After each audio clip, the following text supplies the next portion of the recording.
Hello viewers, if you are new to the channel, please hit the like and subscribe button and share it with your friends. Also, click on the bell icon so that you get the latest information about the videos that are uploaded. Hello students, welcome back to the new video. In this video, we are going to continue the ongoing chapter number 14, Chemical Effects of Electric Current. In today's session, we will discuss about the applications of electrolysis. In that, we will learn in detail the electroplating and electrorefining. Students, in the previous session, we have learned about what is electrolysis. Electrolysis is the process of passing electric current through an electrolyte so that some chemical effects takes place in the electrolyte. So that process can be useful in our day-to-day life also. Today we are going to discuss the applications of electrolysis. So the first one is electrolysis is used in industries to produce a lot of useful materials from the naturally available substances. You know, in nature so many materials are available or present in the form of compounds. So from that, if we want to separate out or extract the useful materials, we can use this electrolysis method. One such example is the sodium. Sodium metal is manufactured by the electrolysis of molten sodium chloride. Sodium chloride is the chemical name of our common salt. It contains sodium as well as chlorine. So, the molten sodium chloride means sodium chloride in the liquid form. When the liquid sodium chloride undergoes electrolysis, from that we can separate out the sodium metal. Now let us discuss the second use. Electrolysis is used in the process of electroplating. So, electroplating is another application of electrolysis. Then what is electroplating? It is coating a thin layer of metal on another metal. So one metal is there and above that a thin layer of another metal is getting coated. That process is known as electroplating. Now third use is it is used in the purification of impure metals and this process is called electrorefining. As I told you, in the nature, many metals are occurring in the form of compounds. So from that, we want to get the pure metal that can be done by the process of electrorefining. So, electroplating and electrorefining both are very useful processes or applications of electrolysis which we will discuss in detail today. Now, we will discuss about electroplating. During the process of electroplating, a thin layer of metal is coated on another metal or material using electrolysis. So the electrolysis process is used for coating a thin layer of metal on another. Now this process is used to protect the metals from corrosion, that is to get destroyed. For example, iron gets easily rusted when it comes in contact with water and atmospheric air. So that can be prevented by coating a thin layer of another metal on it. See, iron objects are coated with zinc to prevent rusting and this process is known as galvanization. So how can we prevent iron from getting rusted? One method is galvanization, in which a coat of zinc is applied on iron material. So this process is known as galvanization. So in electroplating, we are coating a thin layer of one metal on the other. So the metal which we are using to coat has got some desired qualities of which is not present in the other metal. Here the process of coating gold on another metal is called gold plating. So why do we use gold? You know that gold is a very precious metal, very shiny, lustrous metal. But gold is very costly. So we cannot afford it very easily. But to get the appearance of gold, we are putting a gold coating on another metal which is not that expensive. So that is type of coating is known as gold plating. Now if we are using silver, if silver is used to coat on another material, then it is known as silver plating. So gold and silver both are commonly used in the ornaments. That is this type of coating is useful for making the jewelries. The another metal that we are using for electroplating is chromium. Chromium plating is done on many objects like car parts, kitchen gas burners, bicycle handlebars, wheel rims, etc. etc. So chromium is also a very shiny metal. So chromium can be used in plating the parts, very useful objects like car parts, kitchen gas burners, bicycle rims, wheel rims, etc. So here when you buy a new bicycle, its shiny appearance is due to the chromium plating of these parts. Now let us discuss what are the advantages of chromium over other metals. We have seen that chromium plating is used in the automobile parts, so bicycle handlebars, etc. etc. But why? Because chromium has a shiny appearance, it does not corrode and it resists scratches. So these are the three advantages of chromium. It has got a shiny appearance, it does not corrode, and also it resists the scratches. So in a new cycle, if you try to put a scratch with your nails, it won't get scratched, and also it has got a very shiny appearance.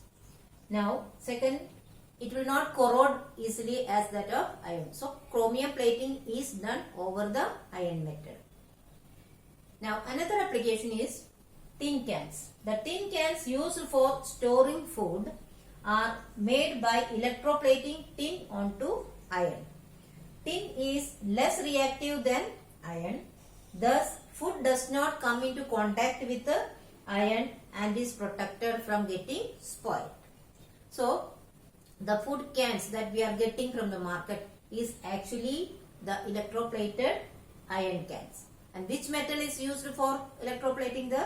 It is tin. Why tin?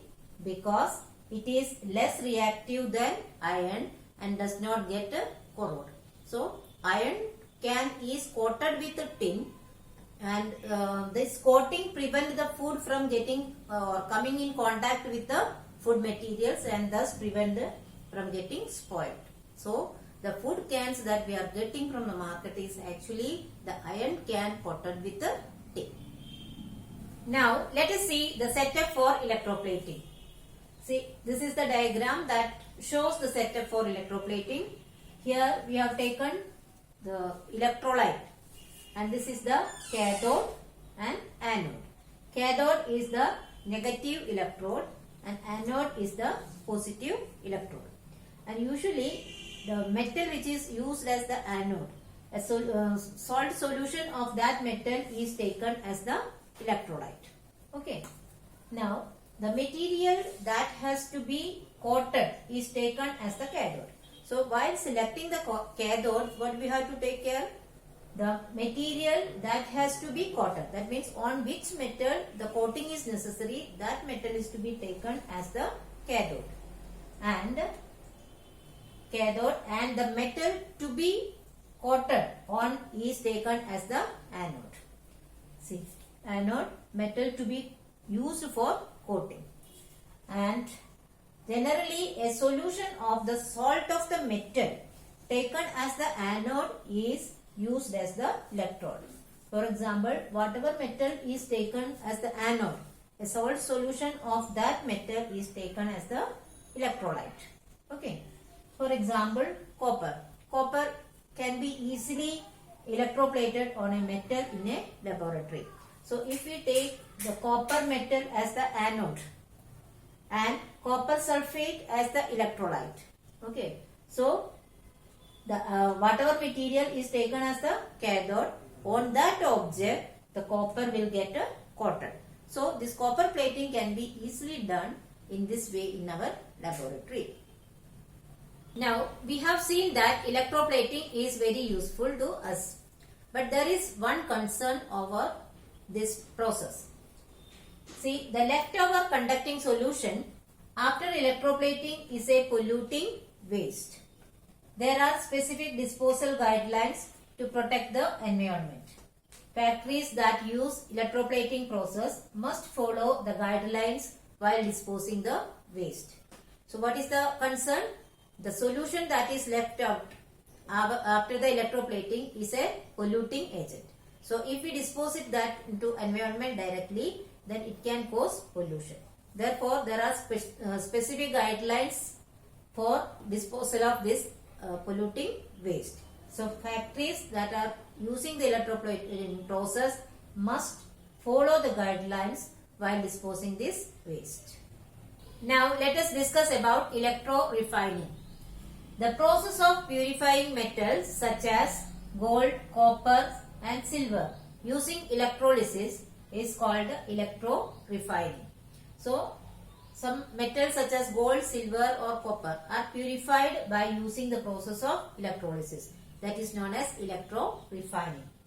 In this process, a thick block of impure metal is taken as the anode and a thin rod of pure metal is taken as the cathode. Along with that, a solution of the salt of the metal is used as electrolyte. So in this process also, the setup is same as that of the electrolysis. Now what is the difference?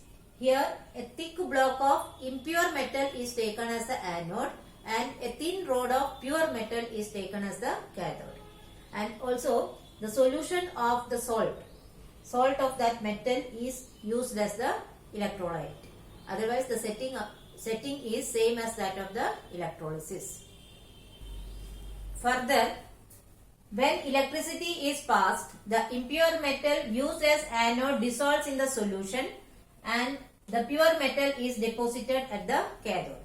We have taken impure metal as anode and the rod of pure metal as cathode. So when electricity is passed through the salt solution, the impure metal dissolves and the pure metal is deposited at the cathode.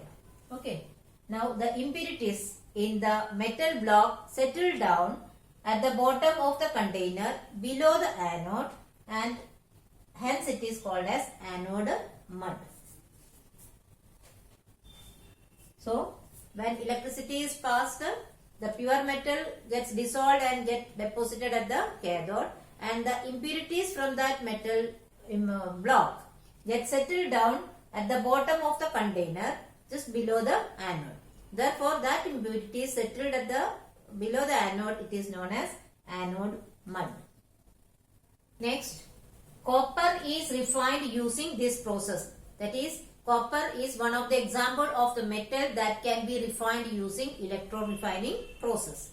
Here, an impure rod of copper is used as the anode and a thin rod of pure copper is used as the cathode. And copper sulfate solution is used as the electrolyte. So, anode is the impure copper and pure copper rod is the cathode and copper sulfate solution is the electrolyte. So, when electric current is passed through the solution, the impurities go into the solution as anode mud and pure copper is deposited on the thin copper rod. So, what happens when electricity is passed through the electrolyte? The impurities from the anode that dissolves and settle down as the anode mud and pure copper is deposited on the thin pure copper rod that we have used as the cathode.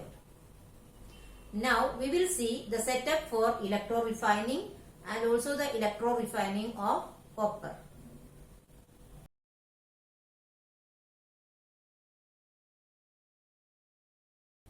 So students, I hope you have understood the topics very well. But still, if you have any doubt, you can write in the comment section.